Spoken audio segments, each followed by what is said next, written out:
Peace and blessings, everyone. Welcome to Spotlight. I'm Ed Juenka, and we have a very important and informative program for you tonight. It's going to be very interesting. With me is Director of Mental Health Services, clinical psychologist, Dr. Virginia Rubin, and we're going to be talking about employer-employee relationships and stress-related factors. The question going to be asked, do employers like you, employers out there, make good employees turn bad? You don't want to miss this discussion. It's going to be interesting. Then, of course, we have the Junior Minister of Trade, representative from the 8th District, Honorable Marlon Penn, along with President of the Football Association, Andy Bickerton, is going to be here to update us on the Greenland Football Stadium. So we got two interesting segments tonight. We're going to get right into it. I want to welcome Dr. Rubin. Good to see you. Good to see you. You looking as lovely as ever. Thank you. Yes, indeed. A lot of things to talk about. Yes, a lot of things. Well, I heard through the grapevine that it's, yesterday was World Mental Health Day. Mm-hmm. Okay. And I didn't hear much about it. Well, we had the beginnings of our celebration last Friday at the New People's Hospital. And currently, I have teams of staff members who are going into the public school and private school systems and bringing the good word and talking to children and adolescents about issues specific to them in terms of maintaining good mental wellness. This year's theme is Dignity in Mental Health, Psychological First Aid, which is very much in keeping with our topic tonight. Dignity in mental health. Mm-hmm. And I don't quite understand what that means, dignity in mental health. Okay. It means that persons who have been diagnosed with mental disorders are entitled to, and as a human right should have dignity just like any other person who may not have been diagnosed. Should be treated with dignity. Yes, treated with dignity, and their dignity should be fostered. It's not just about treating them with dignity, but creating environments where they can be dignified through their own efforts. Feel empowered. Feel empowered, absolutely. And so the focus this year is on psychological first aid, which is a methodology for providing care to persons who may be in sudden traumatic events. We heard about Hurricane Matthew and the devastation in Haiti. Psychological first aid, I'm sure, is very necessary for the poor people of Haiti. At BVI HSA, under the auspices of Community Mental Health, we have the Crisis Intervention Team, which provides psychological first aid to the community. And this October, we're having our annual training.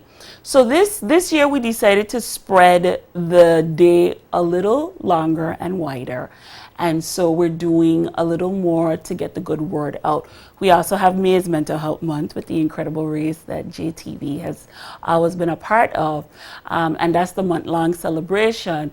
But this year we wanted to do a little more to take the good word out.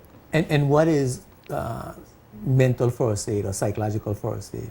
Psychological first aid is actually quite simple. It is basic interventions that trained paraprofessionals can provide to persons who might be psychologically overwhelmed. And sometimes it's just as simple as offering somebody a glass of water, rubbing their back, or giving them the opportunity to ventilate about what's happening with them, the trauma, the sudden tragedy that they may have endured, and being supportive. So it's all about support. What about stress? What about that feeling of being overwhelmed, or the constant thinking about your life, where it is, where it's going, never seeming to have enough, always seem like you're struggling, seem like you're on a treadmill? Is that a part of that psychological profile that needs psychological Band-Aids? Absolutely. You have two types of stress, and most people don't know this. You have distress, which you're describing, and you have eustress. Now, eustress is the stress that motivates us during timetables where we have to get goals and activities completed and we have deadlines, and that's the energy that prompts us to really push the extra yard and get it done. And distress is what you just described: worry, thoughts, anxiety, feelings of sadness, hopelessness, because for whatever reason, the psychosocial issues that a person might be dealing with are so overwhelming, they may not have the skills or the resources to deal with it. I believe in prevention, and I've been saying for years, it's fashionable to be mentally well.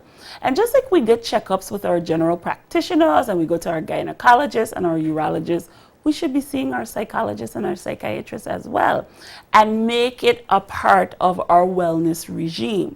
So rather than let the stress get overwhelming to the point where you can't function day to day in your everyday life, when you start feeling the symptoms of it, when you start having those worry thoughts, where you can't sleep at night, your appetite is poor, your concentration is off, that's a good inclination that you should go and see somebody and say, you know, I don't know if this is anything, but I've been having these challenges and I want to talk to somebody about it. So what a checkup look like? What a mental checkup looks like?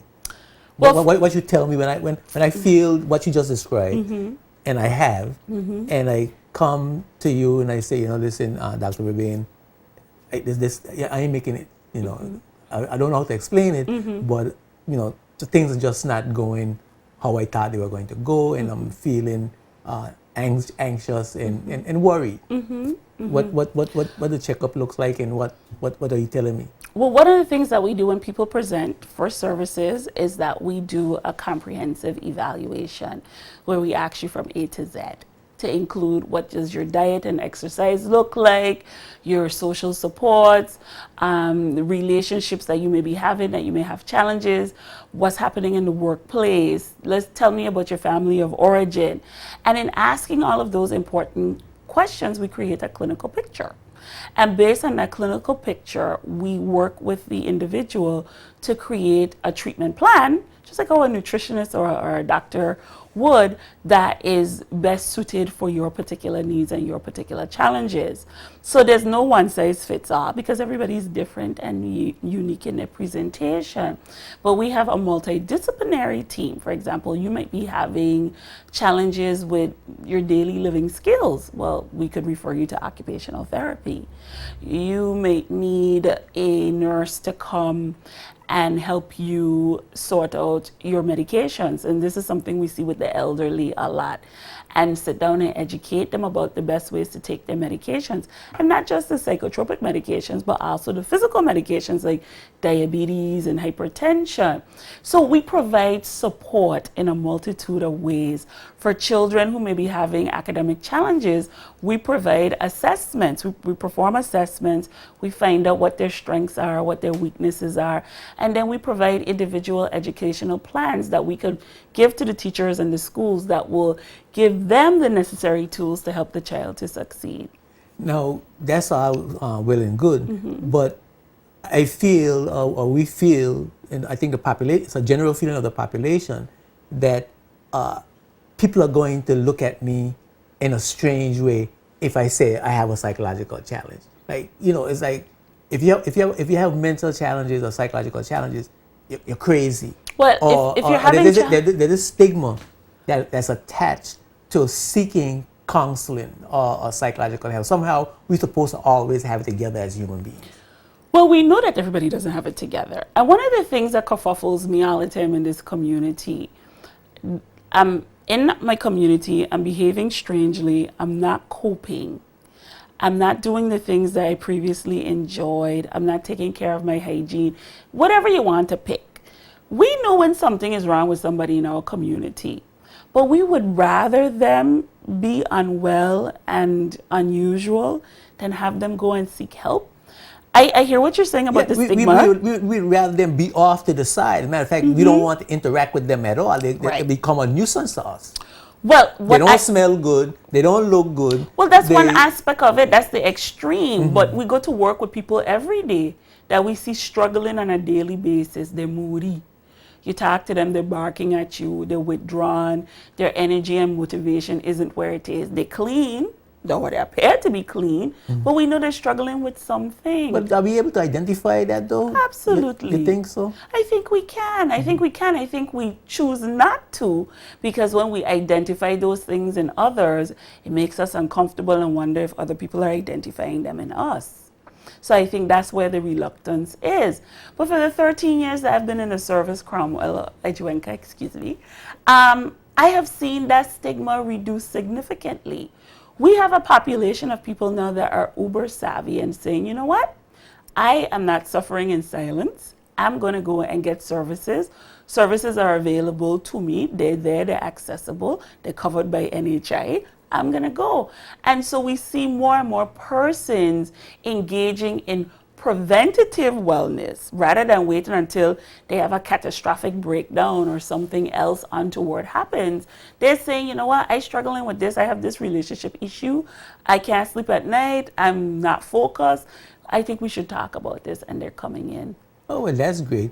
Are you able, with this seemingly new development, to have an assessment of the community at large as to how our mental health is? Are we collecting any data to say, well, generally the population of the BVI experiencing a certain level of stress or a certain level of anxiety or a certain level of mental wellness?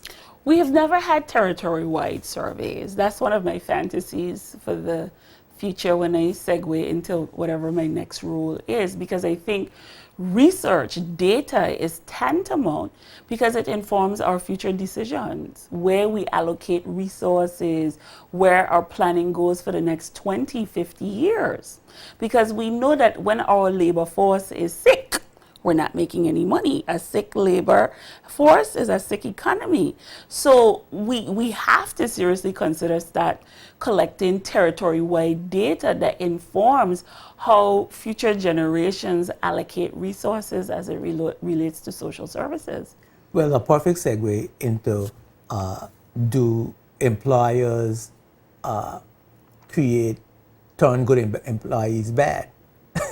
You know, is man like you? That makes it almost bad. Yeah, but you know, seriously, there is a sort of feeling among employers, and I hear it more and more now, and actually I'm seeing it manifest in the hiring practices. That you hear the claim that local employees have a poor work ethic, they have a bad attitude.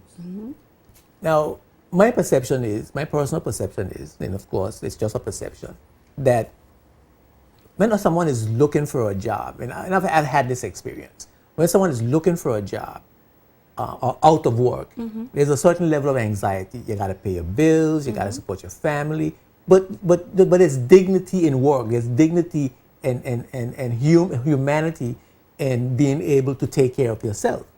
And when you feel that you can't take care of yourself and you become independent of someone else and you don't have a job and that support, it's a certain level of anxiety that brings on. So when you look for a job and you do find a job, it seems to me, and I had the experience, that wow, I got a job, that's wonderful, that's great. I'm gonna really work hard, I'm gonna make this work, I wanna keep this job, I wanna do well, I wanna make progress, and I wanna be able to take care of myself. So I come out, and so I come onto the job with a positive attitude and a good work ethic. That's my perception of an average employee. Is that a misperception? Is that just me, or is that generally how persons feel when they get a job, and then that changes over time? Okay, so that's a mouthful, and that's a lot of variables that you've described here. But one of the things that I want to nominally define is disappointment. Disappointment occurs when our expectations are not congruent with the reality that we're actually in. Okay? And I think what I hear you referencing is expectations that are not congruent with the reality that the employee meets. if we were to make a generalized statement. I think that very often there's so many contributing factors. We can't really say it's one thing or the other, because it goes back to what we were talking about, people who are having psychosocial challenges. Is the employer having a psychosocial challenge that creates a work environment that is not conducive to a healthy employer-employee relationship? Is the employee having psychosocial challenges that facilitate same? I think it's a little bit of both. And I think that what happens very often is people are employed, and employers welcome people into their organizations, and employees join, and both have expectations that may not be fully articulated in the interview process. And experience is a teller of everything. And so when that person joins a team, which is really a family, those growing pains may contribute to the employee losing enthusiasm.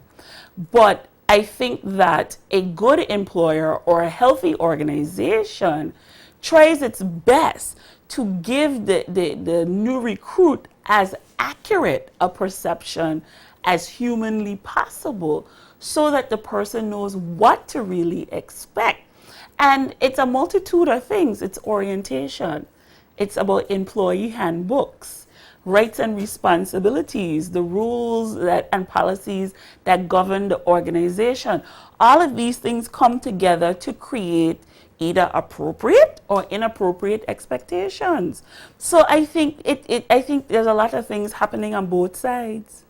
So, when we go into an organization, if we don't get those things, if we don't find that structure, if we don't find those lines of communication, if we don't understand, we don't explain what our expectations should be, our expectations are not managed, then is that a cause for us to lose enthusiasm? Of course, we're disappointed.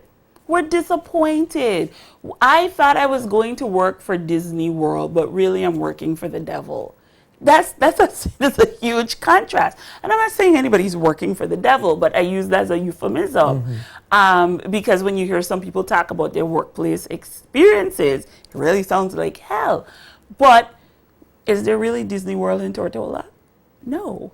So why would you have the expectation that you're going to work in the happiest place in the world? But I don't know. Do we go in there thinking, we're having these great expectations? Well, I'm exaggerating to drive the point home. I know, but no, I understand that. But do we go into? I think absolutely we do. Yeah, we sometimes we join organizations and we think, wow, from the outside, this looks so functional, so with it, so organized.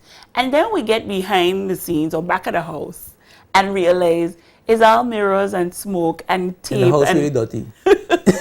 Right? Well, it looks great on the outside. Yeah.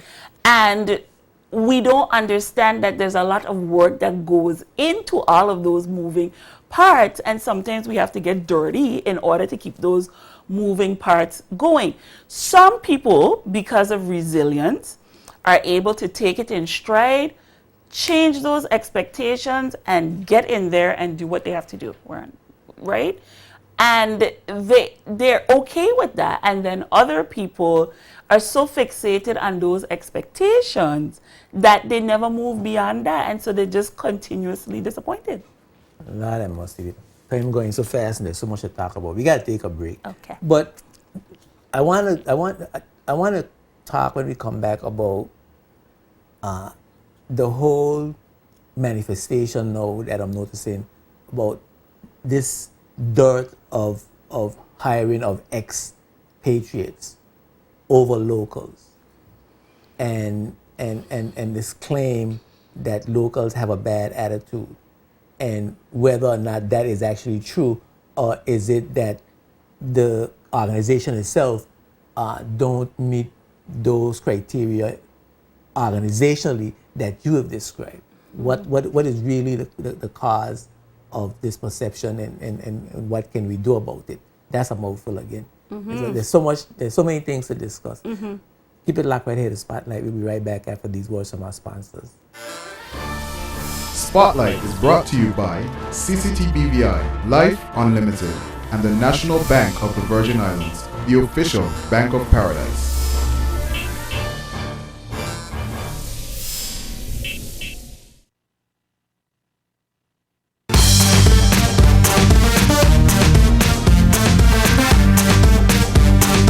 Facebook, Instagram, you name it, I have it. I use it for my internet, Skype, WhatsApp, YouTube, everything.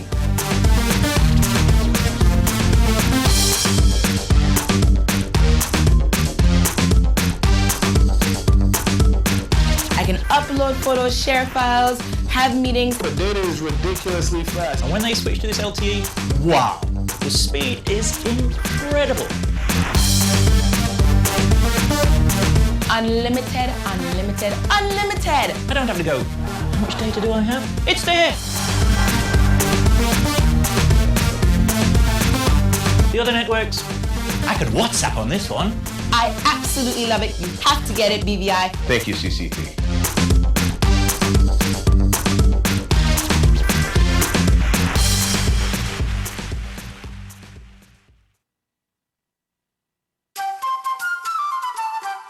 Here in the Virgin Islands, we are blessed to live and work in paradise. Paradise just doesn't mean our tranquil blue waters and green hills. National Bank of the Virgin Islands defines paradise as any place or condition that fulfills your aspirations. To me, paradise means knowing that I will have a financing partner when I'm ready to open my first business. I feel confident that I can manage whatever life throws my way because I know my bank will be with me every step of the way. That's why I choose National Bank of the Virgin Islands, the official Bank of Paradise. My future's looking so bright, bright, bright, bright, with the official Bank of Paradise, dice, dice, dice, dice, paradise. National Bank of the Virgin Islands, the official Bank of Paradise. Zika, chikungunya, and dengue are all spread by the Aedes aegypti mosquito. Protect yourself. Wear clothes that fully cover your body. Use insect repellent spray or ban. Some of them are really crude. Cover empty soda bottles and dispose of them properly. Juice boxes, wrappers, and soda cans too. And cover any container that can collect water. Remember, mosquitoes like to hide in dark, messy places, so keep your rooms tidy as well. Clean up, prevent, protect.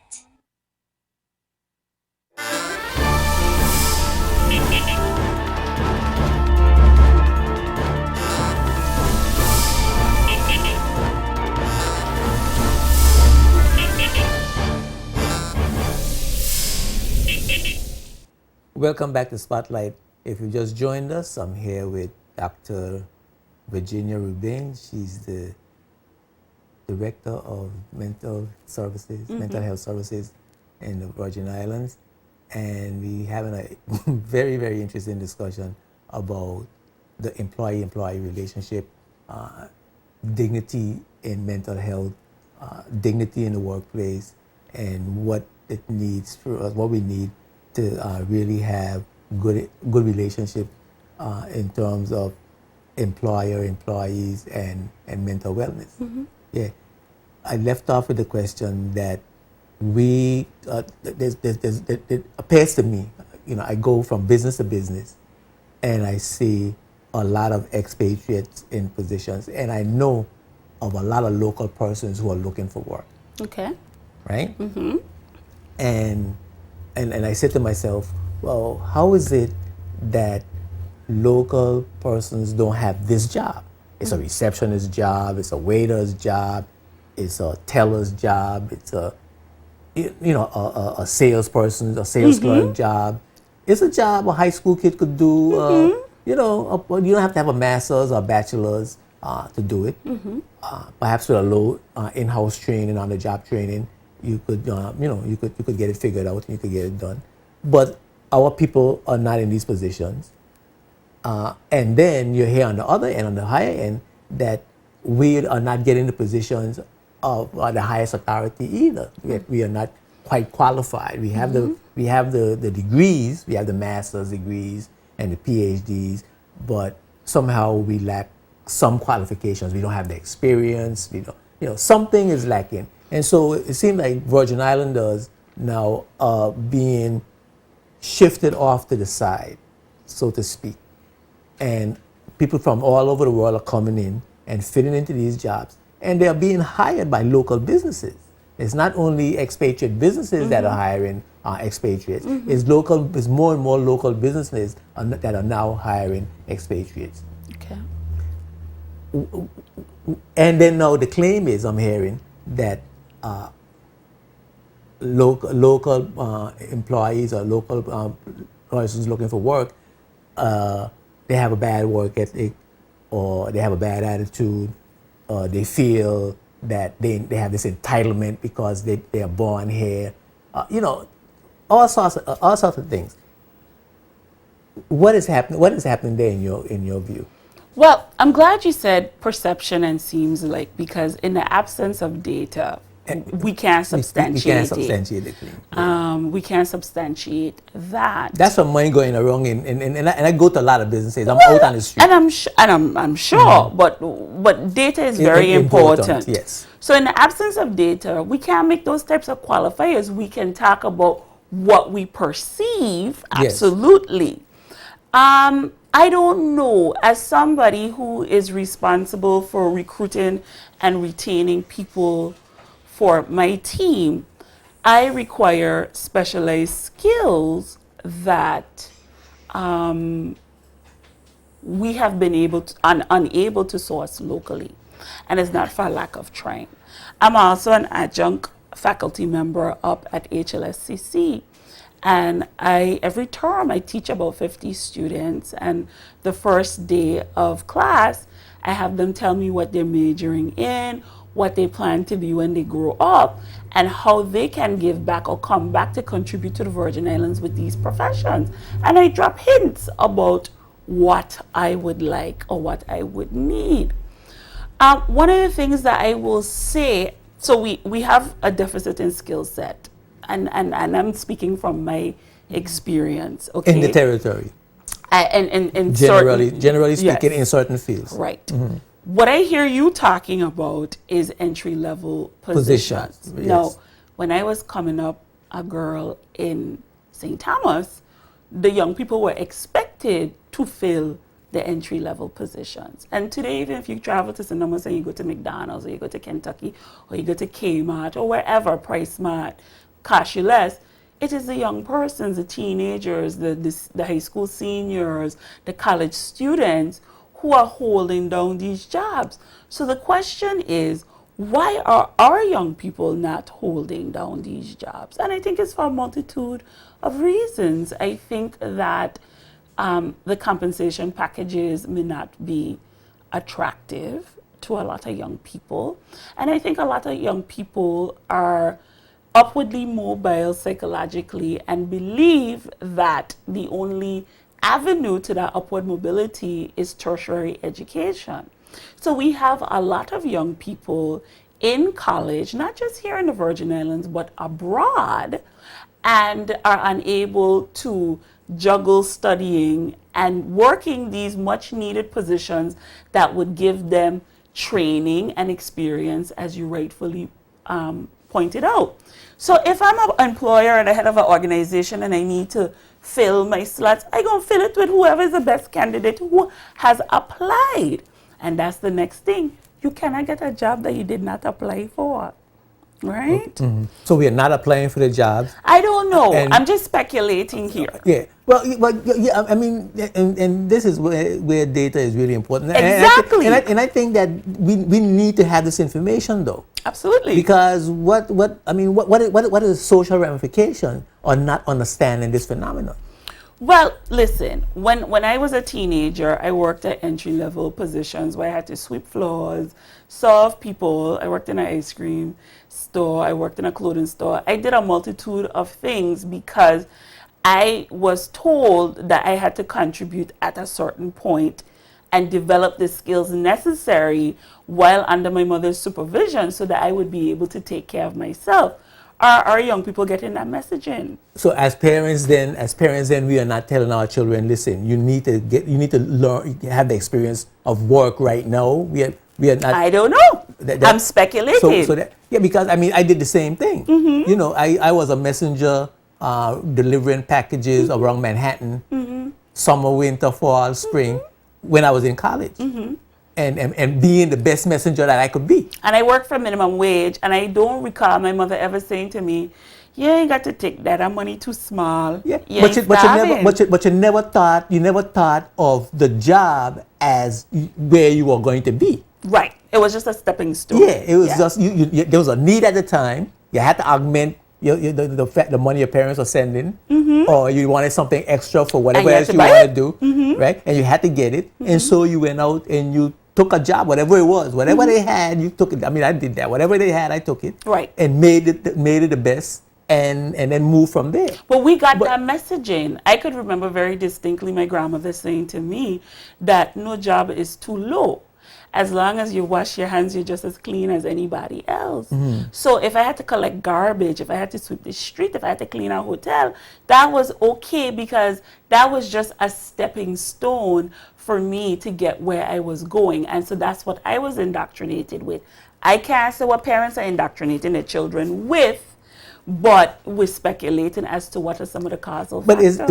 Is it how important is it now for us to ascertain this reality on the ground, and as far as what we are telling our children, what we should be telling our children, and how that plays into the social economic development of them as individuals and as a territory on a whole? I think it's absolutely crucial. Now we're talking about perceptions. Where I am sitting, and this is a phenomenon that's sweeping across America too, we have adult children who are living with their parents who may never leave their parents' home because for whatever reasons, and we've been speculating about quite a few, they will never earn or unable to earn or unwilling to earn enough income to be able to take care of themselves. But what I know for sure is the parents can't live forever. Once you're born, you know you're going to die. And I sit and I wonder to myself, what is the end game?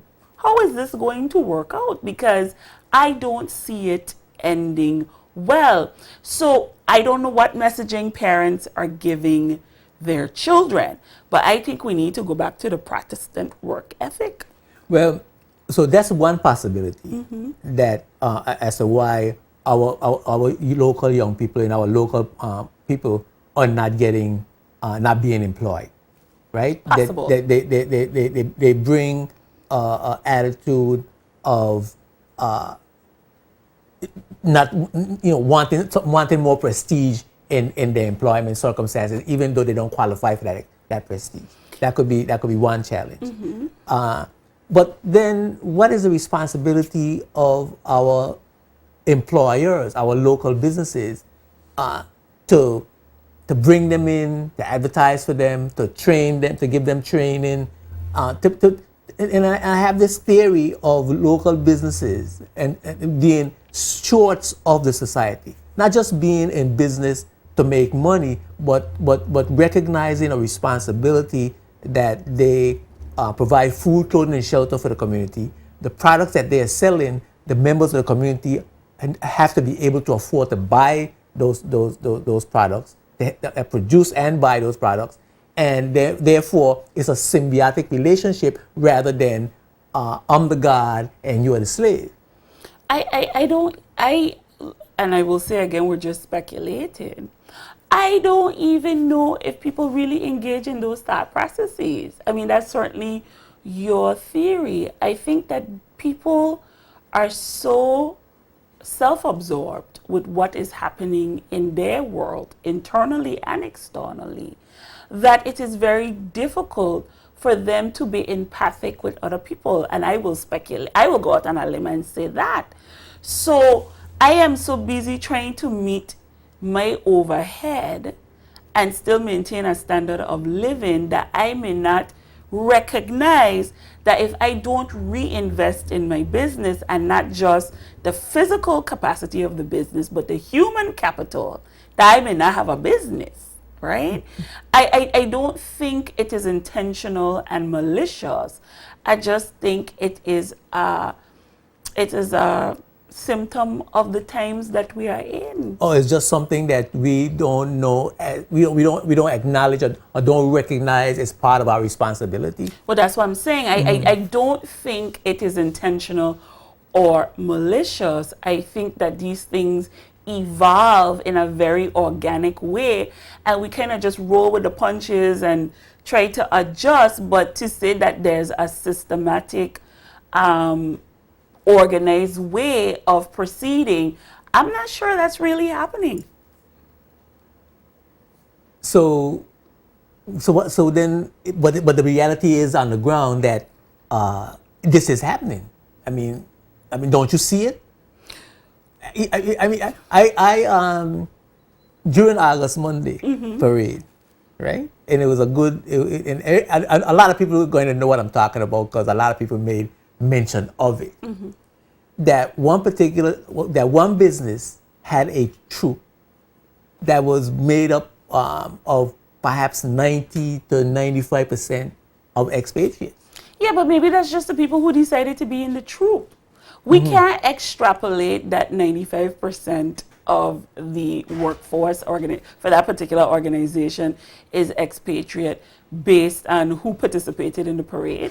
Maybe it was just 30% and the other 70% weren't on island for festival. We make a lot of assumptions here in the Virgin Islands that fuel us emotionally. And that's why I keep talking about data. Because in the absence of factual evidence, we could make whatever claims we want. But maybe like me, they just want it. Yeah, but okay, so okay, of course I have to concede that point, right? Of course I have to concede that point. But on the other hand, I mean, you say to me, listen, my employees feel treated so well that if I have something extra, if I want them to do a favor for me, a personal favor for me, they don't hesitate. It's not a problem. They go for it because I'm such a great boss, right? Yes. So let's take that then and apply it to an organization that may have 50% expatriates and 50% local, but have the troop made up of 90% expatriate and 10% local. Is it that? I mean, if you're putting a troop in the August Festival parade, wouldn't you want to say to your employees, listen, we having this troop, we want to represent the organization, and I would like for you all to participate in this troop. And wouldn't that organization, if it had that mixture, that ratio of expats to locals, would that ratio reflect in the parade participants? Not necessarily, because as I said, there's so many factors that we could speculate on. What if the other 50% are Christians who don't agree with being in an August Festival parade? What if people, a large majority of them had college-bound students that they had to take to college? There are just so many variables. Now, if you were to break down a demographic, bring in a demographic breakdown of who is employed by this organization, and there was numbers to substantiate that, then we could have a conversation about that. But there's just too many variables that would affect participation in a troop that we can't use that as evidence of anything except that's the people who wanted to be in the parade. Okay, but you don't see that if you look at an organization. Let's bring in those factual variables. You look at an organization now and you see an increasing number of expatriates working in the organization and a decreasing number of locals. When you go into the organization itself now, you are able to look at the organization. But is it because locals don't want to be a part of that organization as opposed to the employer not wanting locals? This is what I'm saying. It's such a complex issue that outside of hard data, we could sit down and speculate all night, but we ain't gonna know. But we okay. what I'm trying to get at, because this is something that I've been hearing, and I understand your point of being scientific about this. We have to be. Yeah, I understand your point about and I am conceding your point about being scientific about this. But the reality on the ground is that, well, let me ask you, are you hearing of these claims of which I speak? No, because people tend not to tell me hearsay, because the first thing I'm going to say is, where's your evidence to substantiate that? Okay. So I'm no fun to talk to. Yeah, you certainly are not. Even though the information is good. I'm going to ask! Grandma, hearsay is inadmissible in a court of law. Yeah, yes, Dr. Rebane. But aren't you reading on the online media? Aren't you hearing? Aren't you, when you go into a store, don't you see the complexion of the employees? Don't you notice? Don't you observe what's going on in the environment in terms of who's working there? You don't check for those things? No, because I'm a scientist and I want data. Because I happen to go into a store on a particular day and the demographic appears to be expat, because we have a lot of Virgin Islanders of a multitude of persuasions and ethnicities. So you can't assume just because somebody doesn't look like you and I that they're not a Virgin Islander. But I'm a scientist at heart. So on that particular day, that shift looked a particular way. But if I went back on the next day, would this shift be completely local? Okay, I don't know. But no, I understand the point. But are you so in your views and in your observations?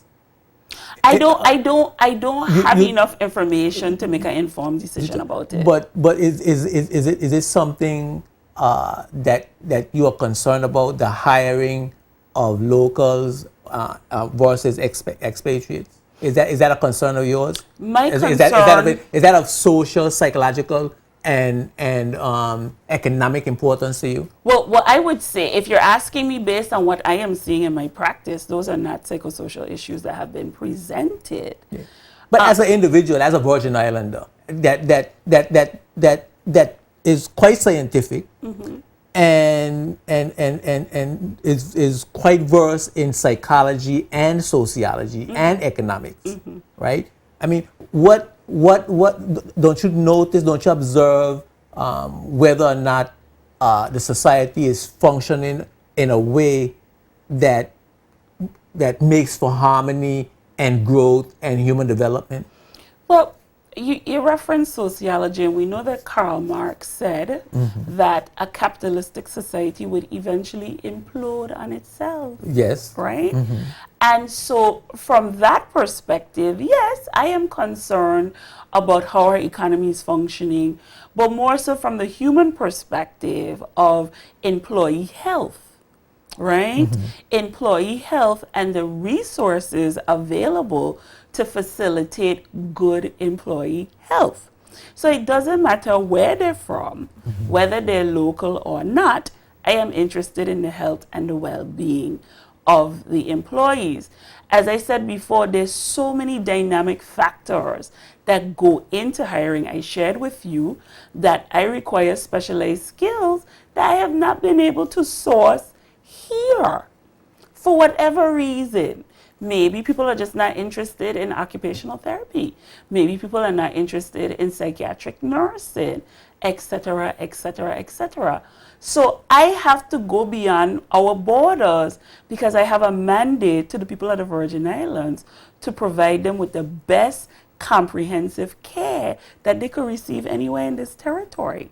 So I am not interested where it comes from as long as it's the best of the best. Okay, so let's talk about the health of the employees then. Let's talk about the mental health of the employees. Are you noticing that more and more employees are having stressful relationships on the job? So you're talking about occupational stress. Occupational stress, yeah. So yes, we have seen a significant increase in persons accessing services due to workplace discord or occupational stress. And they're really looking for skills that they can utilize on the job that makes them more effective and efficient dealing with the stress. For example, you may have a work environment that has set targets that may not even be congruent with what the organization can produce. What can the employee do utilizing communication skills, coping mechanisms, distress tolerance, in order to remain a member of that team and meet the expectations as best as possible while maintaining their own wellness?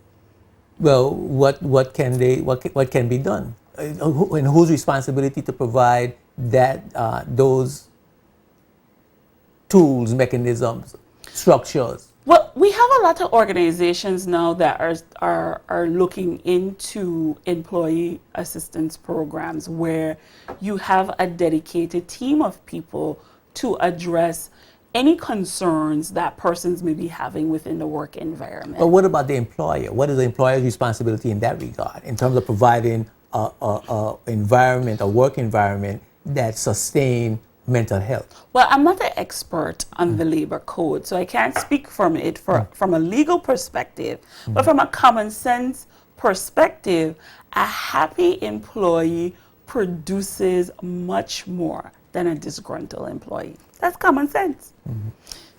Are you finding how vast or how much is your knowledge of the employers in the BVI in regards to creating good, healthy work environments, safe work environments, and environments that sustain mental wellness?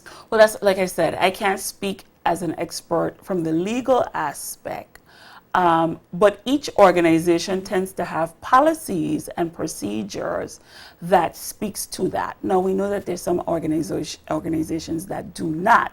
But where I work, we have policies and procedures that speak to employee health and well-being and what we need to do as administrators to facilitate that. But as a clinical psychologist, who has a practice and see patients, you must see patients with occupational hazards. Absolutely. And so you would know where they work. Yes.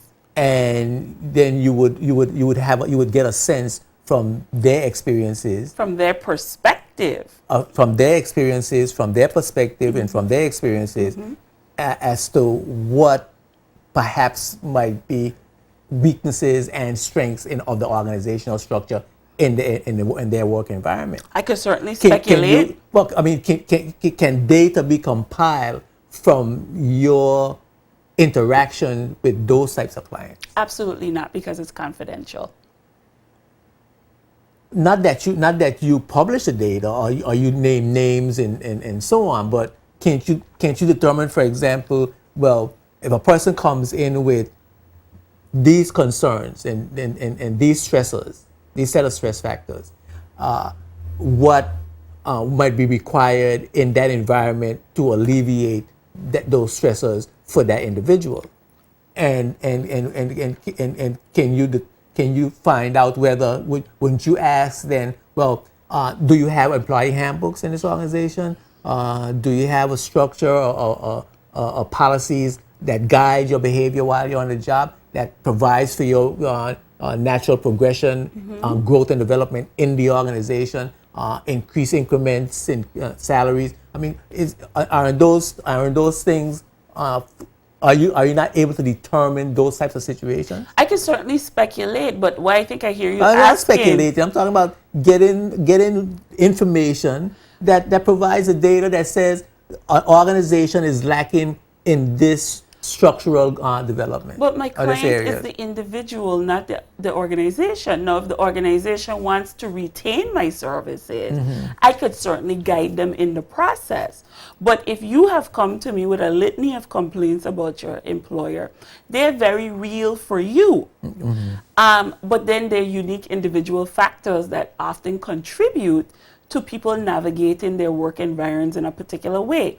So for me to take your self-report and make generalized statements about the organization, that's impossible outside a hard hard data, and I can't go to the organization and say, listen, one of people come to see me and I stressing them out, what you got going on here? It doesn't work like that. No, I mean, that's not my expectation, and Right. that's not what I'm asking you. Right. I'm asking you that, are you able to say, well, perhaps a challenge on this job might be this particular event. I mean, I could say to the client, but I can't say to the organization. Yeah, I ain't expecting you to go to the organization, Dr. Rabin, and Right. I'm not expecting you to. I'm not expecting you to do anything with this information other than use it to help to treat your patient. Absolutely. Right. So I'm asking you, is that it's possible to ascertain and to determine this type of information from the interaction with your client, and to get a sense, not a accurate depiction, not a scientific depiction, not data, but to get a sense of what's lacking in our environment. I mean, I think that I would be able to. I don't know. Well, yes, you have hypotheses about what may be working and not working.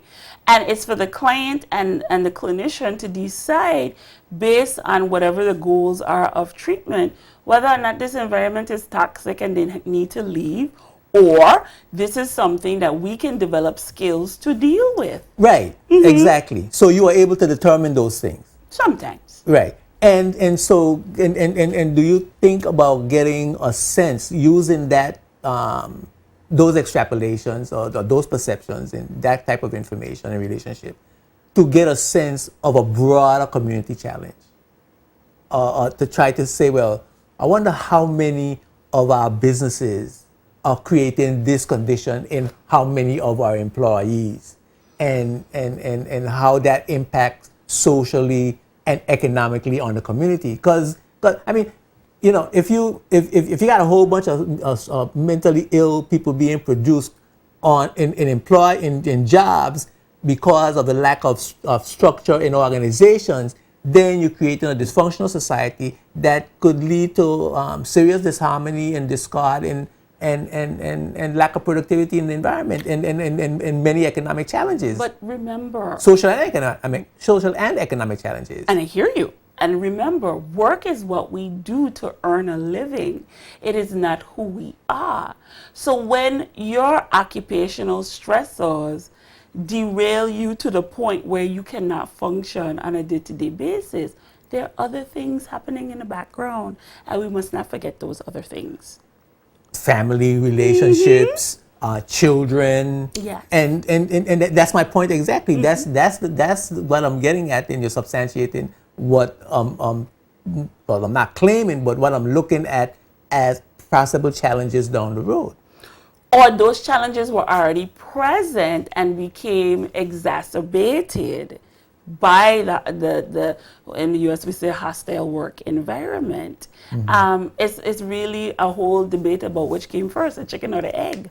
Well, the thing is that then we're following a tyranny of the clock, and of course I had to take a break. But the question now becomes, how should we be attempting to identify those things that we just discussed? Environmental stressors, work stressors on the job, employer-employee relationship, how employees are being treated, and of course you're talking about the dignity of mental health as a theme for World Mental Health Day.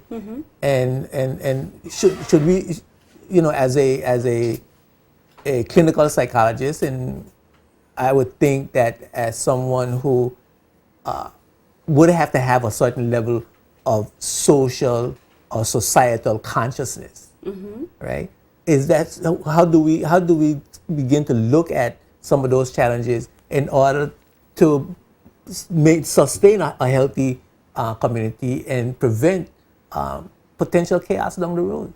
And that's why I said in the beginning that data is so important, because that determines how we allocate resources to prevent that chaos down the road. And in the absence of that, I could make any generalized statement based on my experiences as a clinician, but in the absence of those numbers, it doesn't mean anything. So what are we doing? I mean, you're in a position of authority, you're working for government, you're at the head of this social phenomena, if I could refer to it. Of course. In that way. How do you see your role in that regard in terms of allocating resources for data development and trying to determine some of these factors that we're talking about, or we have spoken about earlier, in order to look for some kind of solution, help the government to apply, allocate resources to mitigate some of these circumstances? Well, when I'm wearing my cape and I'm pretending to be a superhero, I get wonderful, fantastical ideas about all that we could do in terms of allocating resources for data collection. But unfortunately, at this stage in our development, and I'm very proud of where we are because we've come a long way, baby, we are still at the service-based level trying to outfire us. Now, I've been involved in the updating of our Mental Health Act, the creation of our mental health policy, and we're currently finalizing the plan. And when we have the plan completed, it is my hope that we can start sourcing funding for the very things that you're talking about. Having this hard evidence-based data that we can make good informed decisions about. And that's in the plan? Yes. And when this plan coming into existence? I know. Yeah. Soon. Well, I look at to have you back again because I think now that we need to look at potential solutions. We need to look at measuring tools and some sort of national strategy to help to deal with this situation, because it's not just about crazy people. No. It's about psychosocial challenges. It's about psychosocial challenges that, in my view, and can correct me if I'm wrong, that have vast social, political, and economic implications. Absolutely, we agree on that. We agree on that. We agree on that. Well, let's end an agreement. Yeah, of course. It was a real pleasure. Thank you for having me. It was a real pleasure, and I hope you could come back. I will. I always do. Yeah, that's true. You don't afraid to come on TV. No, come on the radio. So I'm going to look forward to using you as a resource to bring this information, because I've been trying to get out. I'm trying to get a handle on this, the whole economic development relationship between employees and employers. Because from where I sit and from being in the streets, the so-called streets, and just being around, I'm seeing and I'm hearing a lot of challenges that people are having in terms of having a good, harmonious quality of life. And so now I'm beginning to be concerned and and my goal is to try to bring out this, to bring this to the surface, make us aware of what's happening in the environment, and perhaps what some of the causes are and what some of the solutions could be. Absolutely. Yeah. Thank you. Thank you for being on Spotlight. It's good to see you. It's my pleasure. Keep up the good work. Thank you. And I look forward to seeing you again. Soon. Yes. All the best. Thank you. We're going to take a break for a word from our sponsors. When we come back, we're coming back with Mr. Andy Bickerton and the Honorable Junior Minister of Trade, representative of the 8th District, Mr. Honorable Marlon Penn, to talk about football, update us on the big-time stadium in Greenland and where that's going and what we can expect from that development socially and economically. Keep it locked right at Spotlight. We'll be right back after these words from our sponsors. Spotlight is brought to you by Tortola Concrete Limited and CTL Home Center, the best products for the lowest prices, period.